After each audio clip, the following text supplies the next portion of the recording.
More than 4 years after the deadly massacre on Easter Sunday in year 2019 here in Sri Lanka, we thought of talking about unheard, unseen videos yet again, as we have exposed here at Hyde Park on AdaDerana 24. And tonight we will be profiling the Easter Sunday bombers, as we are joined by a national security specialist who served as the National Security Institute of Security Studies in Sri Lanka as its Director General, Professor Rohan Gunaratna, who is an author of a book on Easter Sunday attacks here in Sri Lanka, and also an author of international best-selling books. A very warm welcome to you once again, Professor Gunaratna.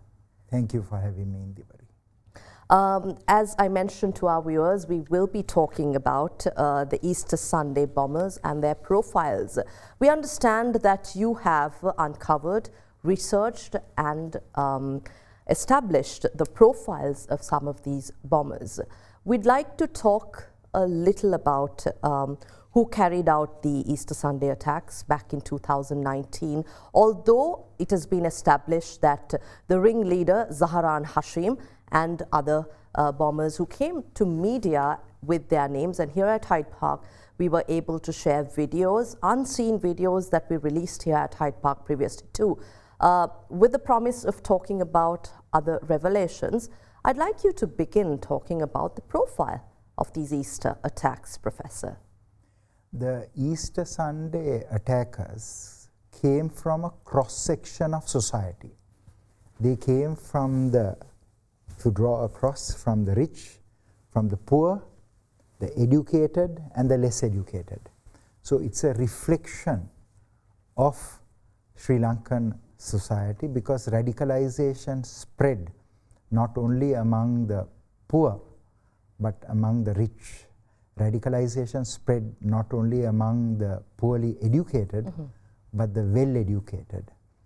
And the profiling clearly demonstrates that the threat of radicalisation should be addressed at all levels, all faiths and all communities.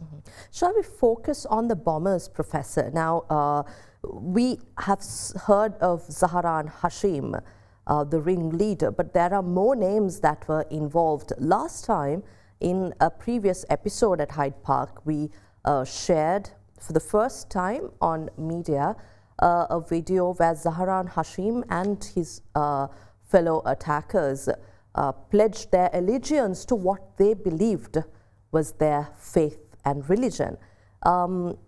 Let's focus on these bombers. You mentioned about where they come from, a cross-section of society. But who exactly are these bombers? If you take the Cinnamon Grand bomber and if you take the Shangri-La bomber, in Shangri-La there were two bombers. One was Zaharan Hashim, and there was also with Zaharan Hashim there was Ilham. And there you can see in the image profile of Ilham, and his brother Inshaf attacked the Cinnamon Grand.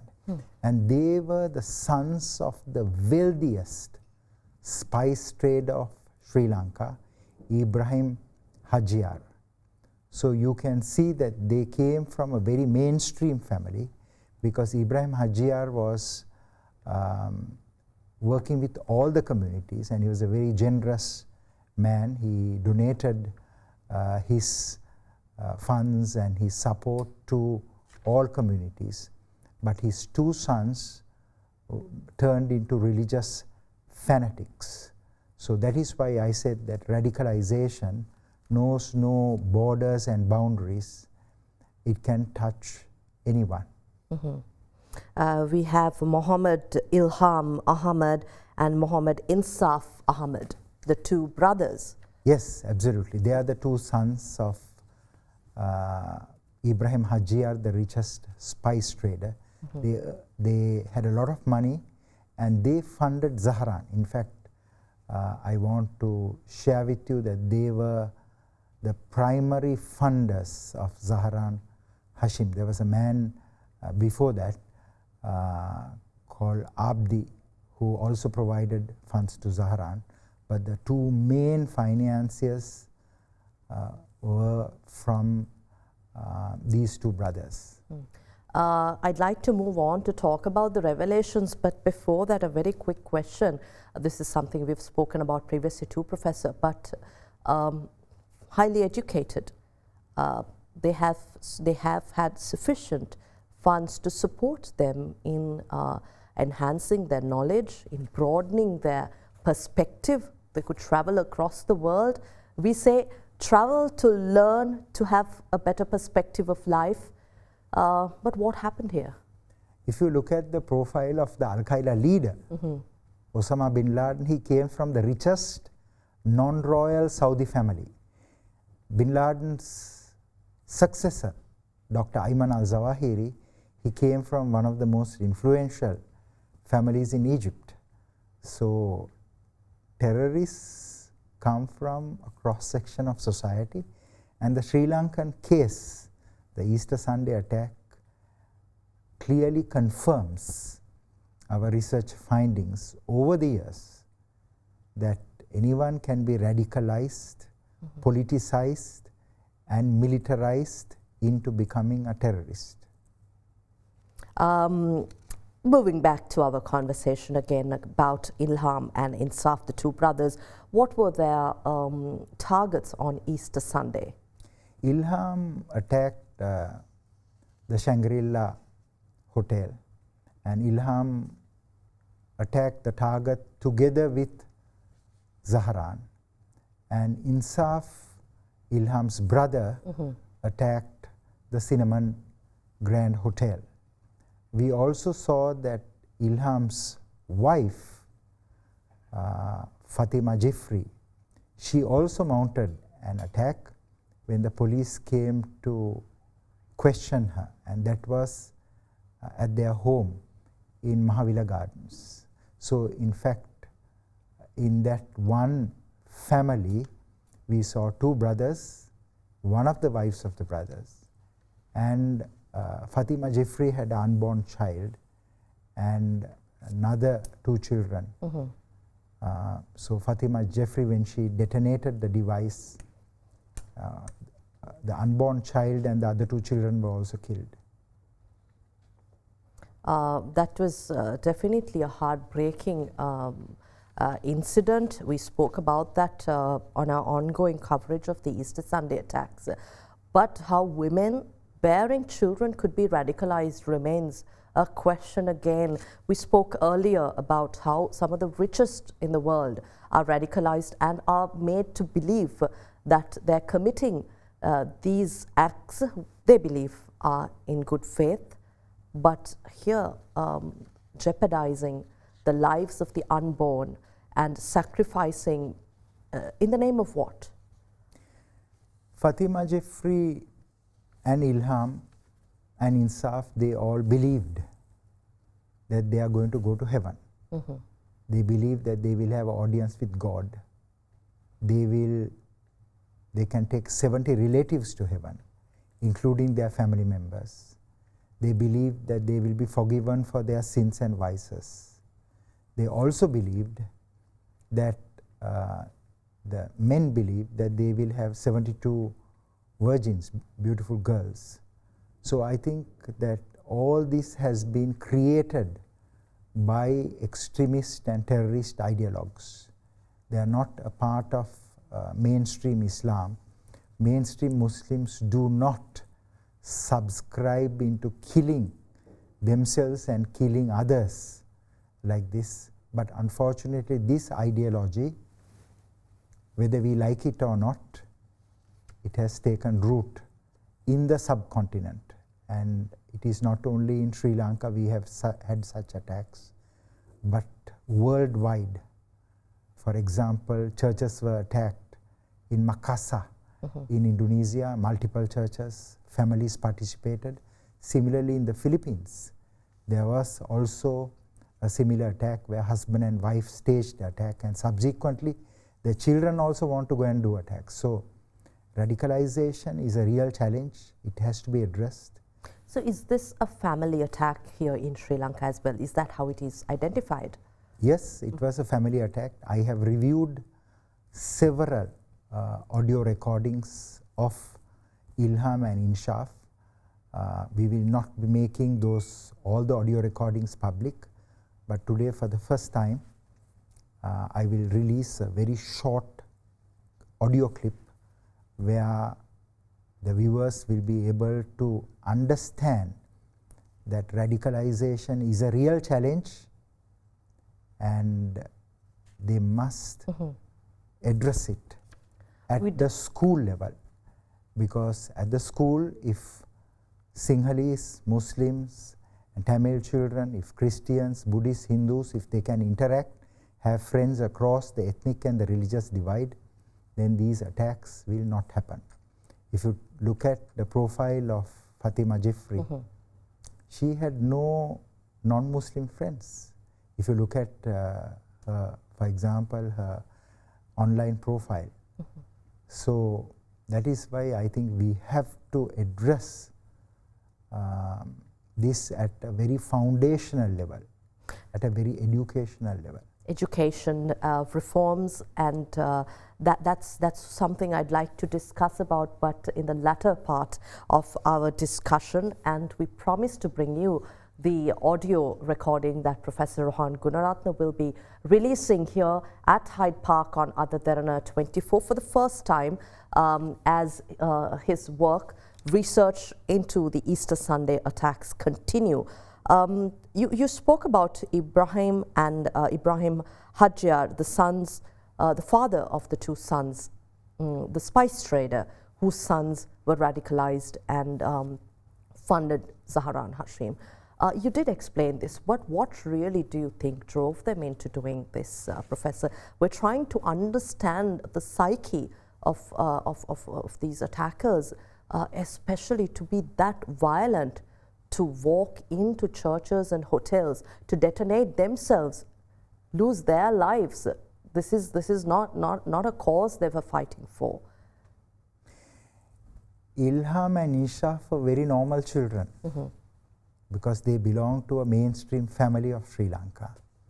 But they were exposed to a very vicious ideology by a terrorist who was radicalized in England at Kingston University, and that university there were other terrorists as well. And then after that, the man called Jamil, he came from Kingston to Sri Lanka, and then he moved to Australia, and in Australia he was radicalized in Islamic Center, a mosque and Islamic center called the Al Furqan Mosque and Islamic Center, by a Bosnian cleric. So I want you to know that first he was radicalized in England, and then after that he was radicalized in Australia. And not only Jamil, but there were others who were radicalized, including another Sri Lankan who also traveled to Syria. Of course, Jamil came back to Sri Lanka, and after Jamil came back to Sri Lanka, Jamil tried to enter Syria, and he couldn't enter Syria because of the difficulties. And then after that, Jamil decided to stay in Sri Lanka, and he espoused the ideology of ISIS, or the Islamic State. So what did Jamil do in Sri Lanka exactly? Jamil created an organization called JMI, Jamiatul Millati Ibrahim Fisilani organization. In fact, this organization has been proscribed in Sri Lanka, and you can see the proscription. And what is this is shortly after the Easter Sunday attacks. Shortly after the Easter Sunday attack, and I have interviewed a number of members of this organization, and most of them are exceptionally well educated. I have given detailed description of these people in the book Sri Lanka's Easter Sunday Massacre, The Lessons for the International Community. I specifically wrote this book so that we wouldn't have to suffer from another attack like Easter Sunday, because Easter Sunday killed 275 people, Sri Lankans and foreigners. Unsuspecting people who were worshipping at churches on Easter Sunday, foreigners and tourists who were visiting Sri Lanka, who were enjoying their meals at luxury hotels or at their convenience. Professor, I want to release the audio here, but before that you mentioned that Jamil came to Sri Lanka, and in 2014 he tried to travel to Syria, and he formed the organization called Jamiatul Millatu Ibrahim, if I'm not mistaken. Yes. And let's talk about this organization that was proscribed. Did they have the blessings of the ISIS leader Abu Bakr al-Baghdadi? Jamil was in direct contact with another Sri Lankan who was with him in Australia, who was also radicalized in Australia, called Arus. And he was in constant touch with Arus. He was also in touch with other Sri Lankans who were there. As you know, a total of 32 Sri Lankans traveled to Syria, and when they traveled, the then Sri Lankan Minister of Justice told in Parliament about the Sri Lankan travel to Syria, and then of course there were politicians, Muslim politicians, who accused the then Justice Minister of being racist. But I think that had they listened to the Justice Minister, Easter Sunday attack we would have prevented it. And similarly, now is the time for the bright and the intelligent Muslim leaders to take this as their responsibility and their duty to reform the religious institutions, to guard the religious space, and to promote moderation, toleration, and coexistence. It is not only a challenge for the Muslims, even for the president. He should create a presidential council of religious leaders where they meet every month and they will resolve disputes between these religious communities, because some politicians and others with vested interests try to create discord between the communities. So I believe that we have to do things at a national and a strategic level, and a more at a operational and a tactical level as well. So everyone has to play an important role, rather than parading misinformation and disinformation that this attack was staged by Indian intelligence or by the Sri Lankan security forces. They only have to read the Presidential Commission of Inquiry into Easter Sunday attack, the Parliamentary Committee, and the Parliamentary Oversight Committee into National Security. These three reports provide an abundance of information.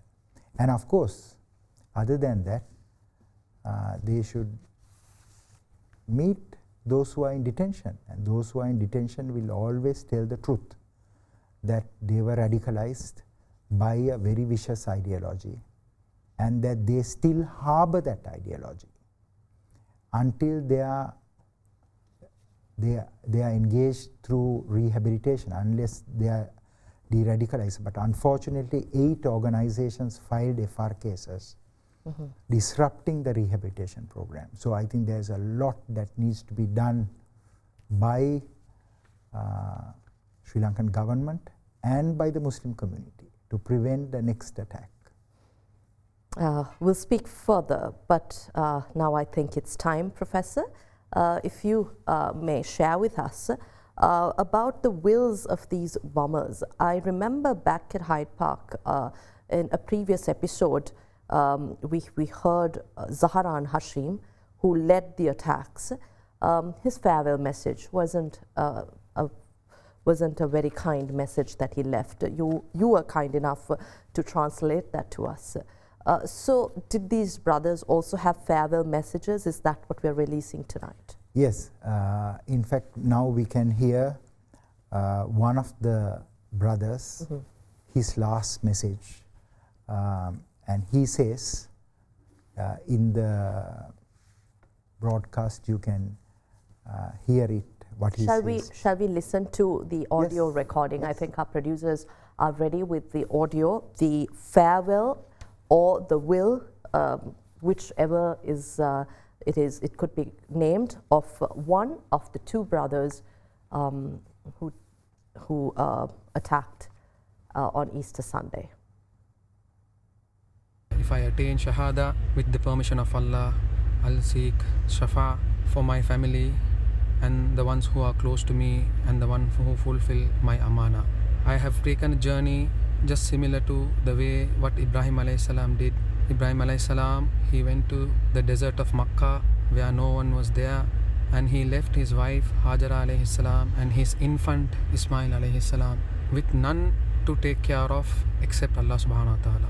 And he did not even say the reason why he is leaving them until Hajara alayhi salam insisted 3 times, why you were leaving us, why are you leaving us? And the third time when she asked, is it the command of Allah subhanahu wa ta'ala, then he just nodded his head without even turning back, without even looking at them. He did that for the sake of Allah. And just similarly, it is the command of Allah to do jihad in the cause of Allah. Keywords: Shahada, jihad, and in the name of Allah. If I do this, I will attain Shahada. If you may explain to us what Shahada is. Firstly, this is not the thinking of the Muslims of Sri Lanka. This is the thinking of a very small group that has been radicalized by these foreign ideologies. That is why the government of Sri Lanka and the Muslim leadership should secure the religious space. Religious space is what you call a sacred treasure. Cannot allow these extremist ideologies from the Middle East and from various South Asian countries to come and replace Sri Lankan traditional and local Islam, and unfortunately that has happened. And government still doesn't have a strategy, the Muslim leaders still don't have a strategy on promoting that Sri Lankan Islam, which has evolved over 1,400 years side by side with Buddhism, Hinduism, Christianity, with no threat to other communities. So these are new ideologies of Al-Qaeda, of ISIS or Islamic State that has come. So basically one of the bombers, what he says is that he wants to go to paradise, and he wants to seek Shafa, that is, he wants to take his family also with him. And then he gives an example from history which is out of context, right? And he says that he is carrying out the command of Allah, the God, to wage jihad. Jihad means holy war. So I think that he is misguided by Zahran and by other radical ideologues, both in Sri Lanka and overseas. So what is crucial for us to understand is that the religious domain, what we call the religious space, must be very carefully guarded. It's like the ethnic space. If we don't guard the Sinhala ethnic space, the Tamil ethnic space, certainly various ideologies will come, you know. So, and those ideologies will pose a threat to other communities and other religions. So as Sri Lankans, we have to ensure there is stability and security. And to ensure stability and security, we should not allow these ideologies, because exclusivism or what you call fundamentalism leads to extremism. And extremism leads to violence, and violence to terrorism. Terrorism is attacking civilians. So it went through different stages. So even if you look at Kathankudi was a place where Sri Lankan Islam flourished, but ideologies came from the Middle East and also from the subcontinent, and gradually Kathankudi turned into something which is non-Sri Lankan, right? And then the Salafi Wahhabi groups started to attack the Sufi groups, right? And they burned and attacked nearly 5,000 homes, businesses, individuals, shrines, grave sites. So that is why I said religious leaders have a responsibility as much as political leaders, defense, military, intelligence and law enforcement officers. All these branches should be held accountable and there should be oversight that they are doing the right thing. Where is Salafi Wahhabism coming to Sri Lanka from, Professor? Salafi Wahhabism comes from Saudi Arabia. But I want to share with you that Salafi Wahhabism has undergone a huge change in Saudi Arabia after MBS became Crown Prince, Mohammed bin Salman. And now he has reformed Saudi Arabia. I visited Saudi Arabia recently and I met with government, and I can share with you that Saudi Arabia has changed, but where this ideology went, they have not changed. So I think Saudi Arabia should also have a very good outreach program. For example, in Saudi Arabia, there is music now. Right? There is song, dance and music which stopped for a period of time after 1979, right, when Islam went down a trajectory of politics. But today they are practicing Islam as it was before, right? In fact, I came across a very interesting music treatise where music was played in the hospitals, right, that had Muslim patients, for the dying to die peacefully, and for those who are recovering to recover from their illnesses peacefully. But if you look at the music scene here, some radical clerics are saying, don't listen to music. Restricting this smaller group of enjoying life as it is. Absolutely. Professor, I'd like to go back to the audio clip you released. A very important message, a farewell message that I'm sure you have broken down to understand the thinking pattern. I remember you sharing with us in a previous episode too the farewell message of the entire group, including Zahra and Hashim, who expressed his allegiance to the IS leadership, if I'm not mistaken. Here we did see that except one, that was Zahra and Hashim, everyone else had their faces covered. If you may explain that to us, and if there are any others whose faces were uncovered and we could identify them. Yes, now you can see very clearly that in the photograph you have the Zahra and Hashim in the center, and all the others, their faces are covered, right? And at one point, one of the bombers, he adjusts his face, and that is Ilham. The reason I am making this public is because someone made an allegation that this is artificially engineered, artificially powered video. So I want them to know that this video has been certified by the Government Analyst Department, and I have made this video public. The reason I made this video public is because someone tried to say that this attack has been mounted by the Sri Lankan security forces. I spoke to government and I explained to them during the time I was Director General of the Institute of National Security Studies, and I made it public. And here you can see in the photograph Ilham's face.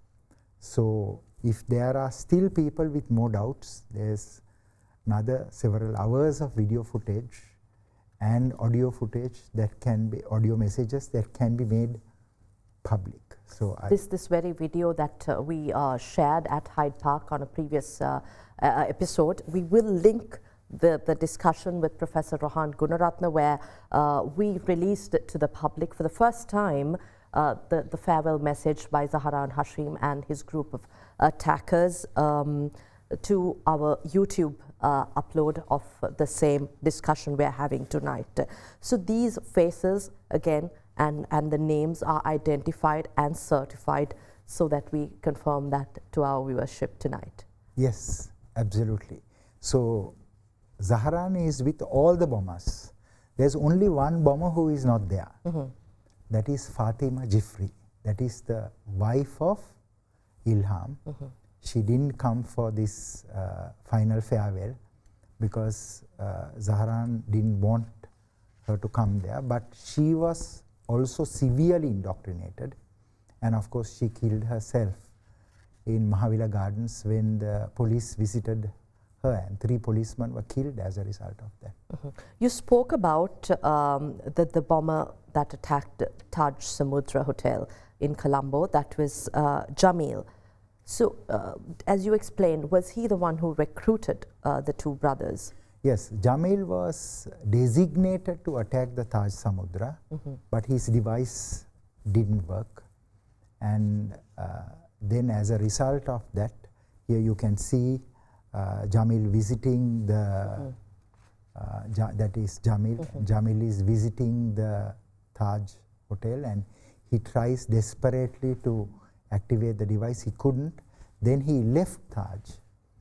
And then, of course, he returned to a safe house, and in that safe house, he detonated. There was an accidental detonation. But what is interesting is this: it was Jamil who recruited Inshaf and Ilham, because there was a relative of Jamil who was staying opposite the residence of Ibrahim Hajiyar, and they linked up, and then Jamil radicalized Ilham and Inshaf, who financed the attack and eventually decided to conduct the suicide attack also. So he was at the University of Kingston? Jamil was at the University of Kingston. He studied aerospace engineering, and he also went to Australia to study further. So that's why I said once again that parents must protect their children, whether they are educated, academically educated or not, against religious extremism. You mentioned who radicalized him, the Bosnian preacher. Yes. So he met the Bosnian preacher back in Australia. Is that correct? Yes. If I recollect your. In the UK, Jamil was radicalized by an offshoot of a group called Hezb Tahrir. And Hezb Tahrir, Anjem Chowdhury was there from. But what we're seeing now on TV is. He is the Hezb Tahrir leader. He broke away and created an organization called Al Muhajirun. I had met him and interviewed him and in the UK. And I had purchased a ton of books from him to better understand his ideology. It had no relevance to Islam, in my personal opinion, because I assembled a team of religious clerics, and they said that they are distorting Islam. So Jamil went on a deviant path from Islam. And what is interesting is that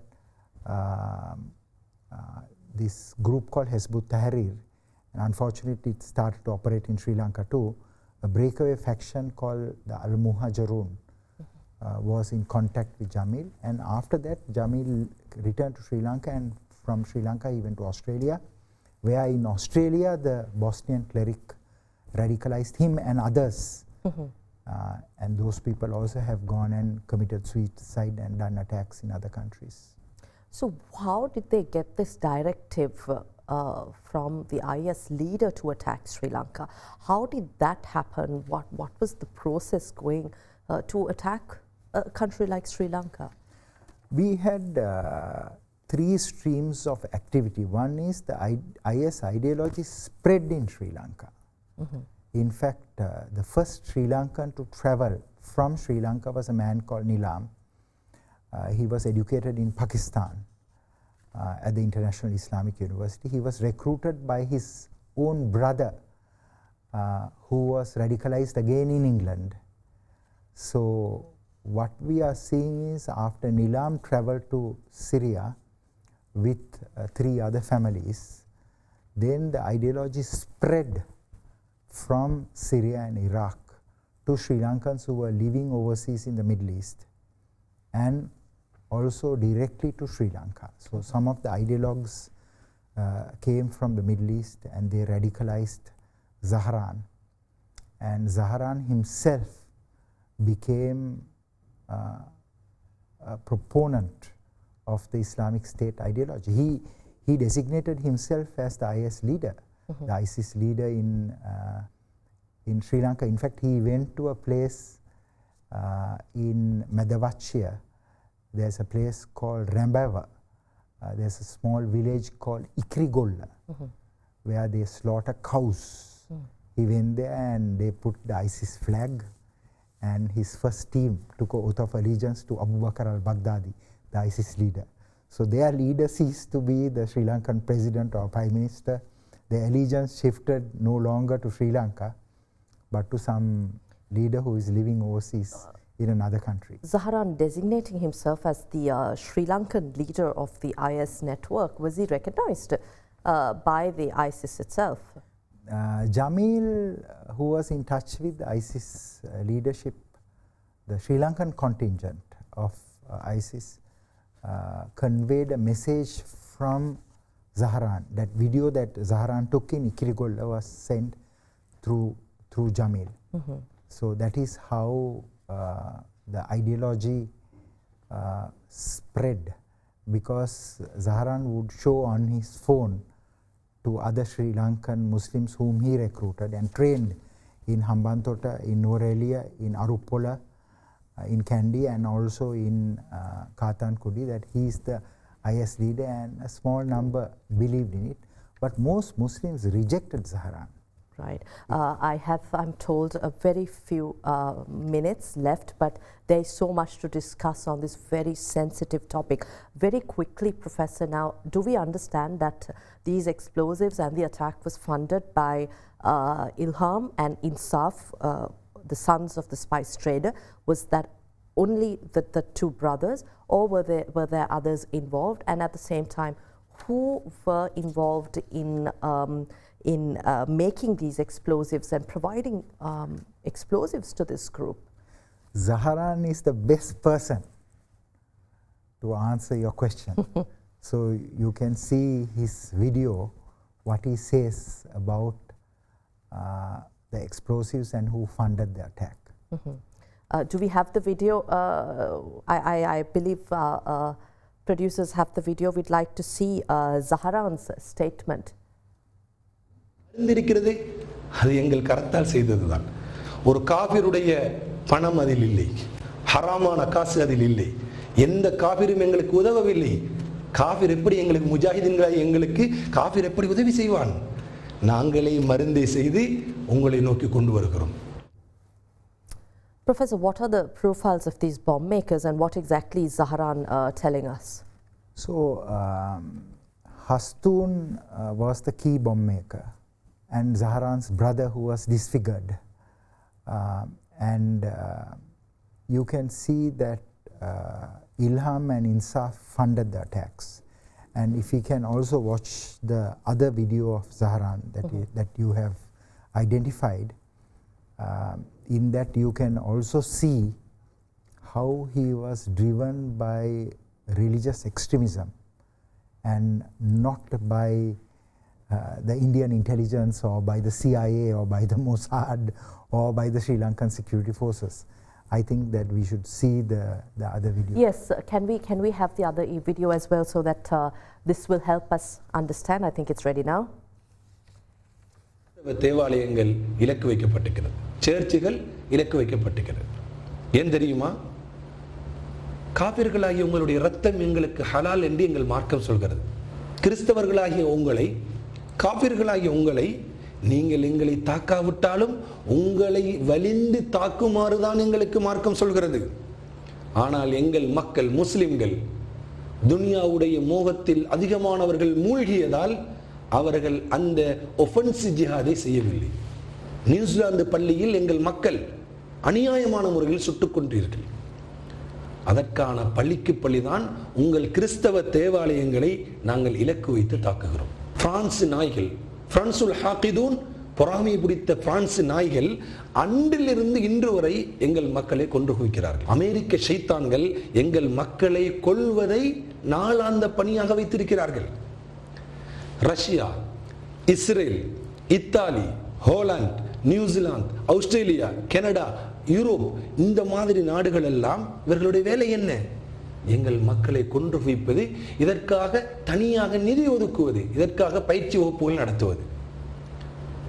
ஈராக்கிலும் சிரியாவிலும் ஹொராசானிலும் எங்கள் மக்களை கொன்றுவிட்டு, எங்கள் பெண்களை விதவையாக்கிவிட்டு, கற்பழித்து விட்டு, எங்கள் பிள்ளைகளை அனாதையாக்கிவிட்டு, எங்களுடைய ரப்புடைய ஆலயத்தை நீங்கள் உடைத்து நொறுக்கி, அல்லாஹ்வுடைய வேதத்தை கிழித்து வீசி, எங்கள் மக்களை எல்லாம் இரத்த வெள்ளத்தில் மூழ்க வைத்துவிட்டு இலங்கைக்கு நீங்கள் சுற்றுலா வருகிறீர்களா? இஸ்லாத்தில் நன்கு தெரிந்து கொள்ளுங்கள், இஸ்லாமிய மார்க்கத்தில் அப்பாவி பொதுமக்கள் என்று ஒரு சாரார் கிடையாது. அல்லாஹ் காஃபிர் முஸ்லிம் என்றுதான் மனிதர்களை பிரித்தான். காஃபிர் முஸ்லிம் என்ற வேறுபாடு மட்டும்தான் மார்க்கத்தில் இருக்கிறது.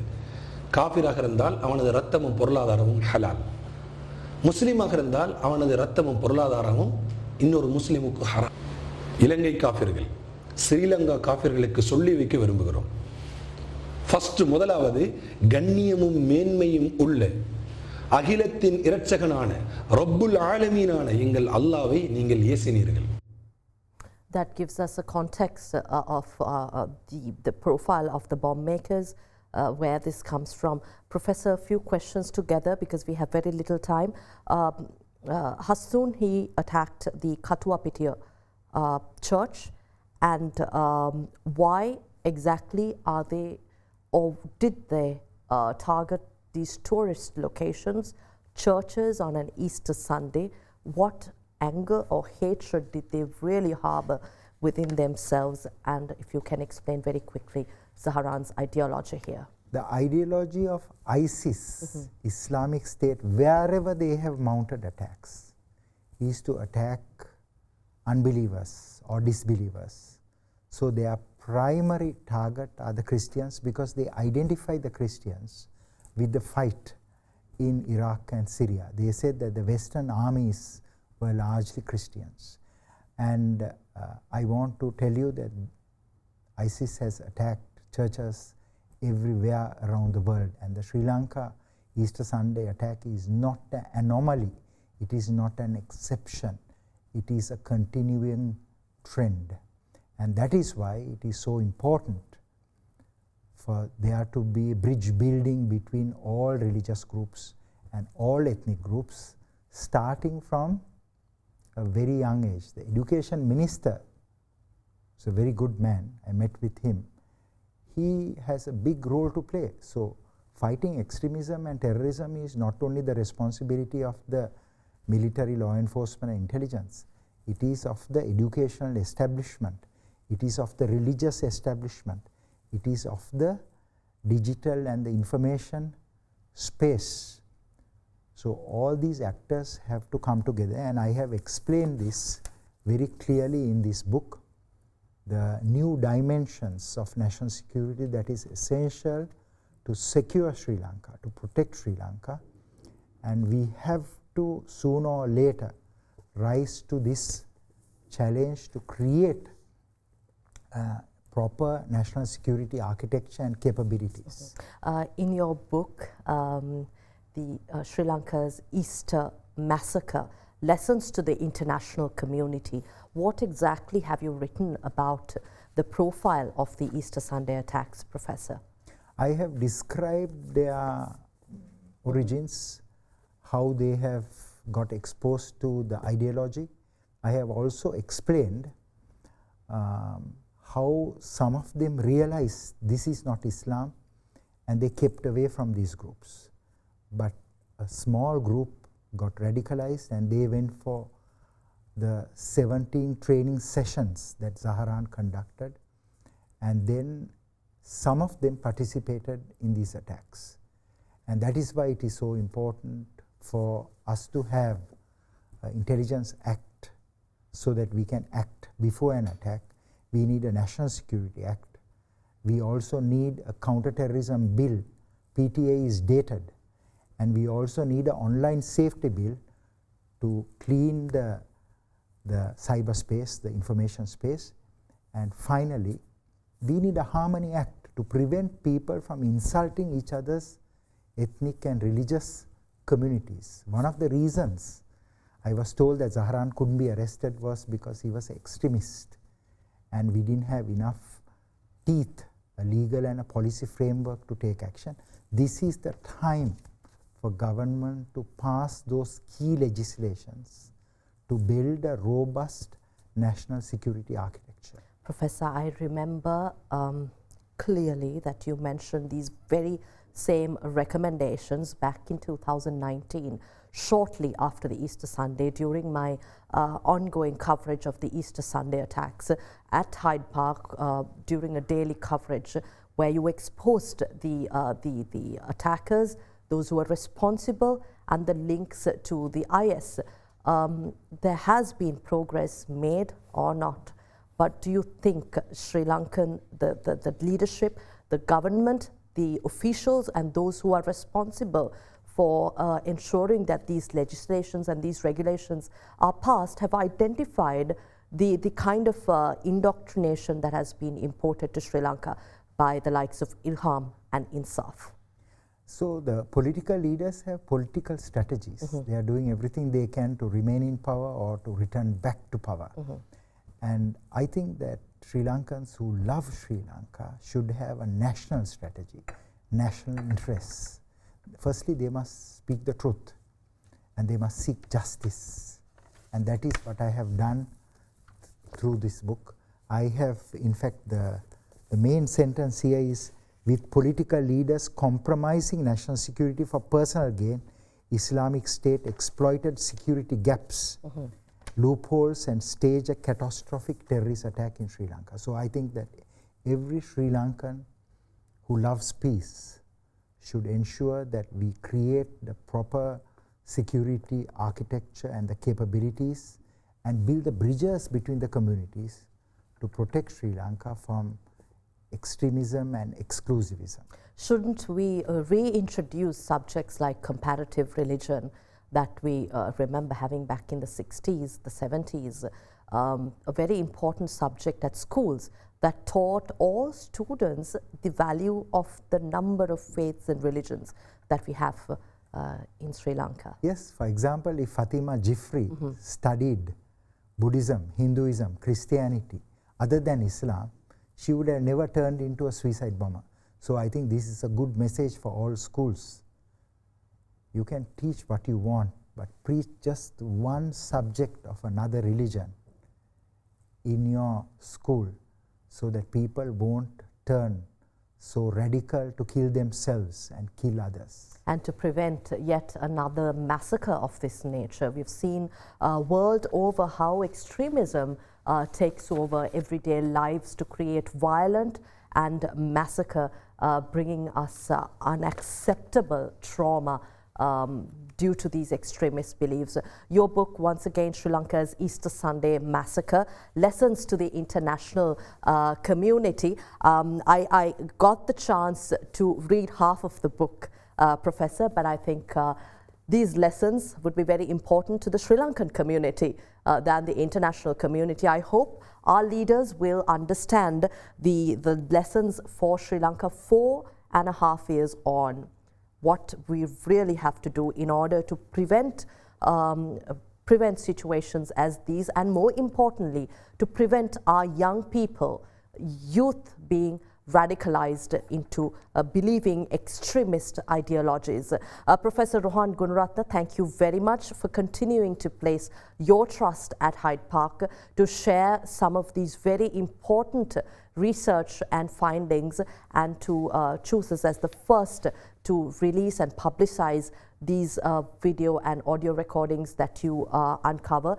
And hats off to the Sri Lankan intelligence community for continuing to search into these acts of violence, and where the kind of radicalization and the ideologies come to Sri Lanka, with the undying effort to prevent a threat to Sri Lanka's national security. Thank you, Professor. Thank you, Indeewari. We were talking to Professor Rohan Gunaratna, National Security Specialist, former Director General of the National Institute of Security Studies here in Sri Lanka, and author of international bestsellers, and the recent book authored, Sri Lanka's Easter Sunday Massacre, Lessons for the International Community. Thank you very much for joining us here at Hyde Park. We'll see you again next week with yet another discussion at Hyde Park.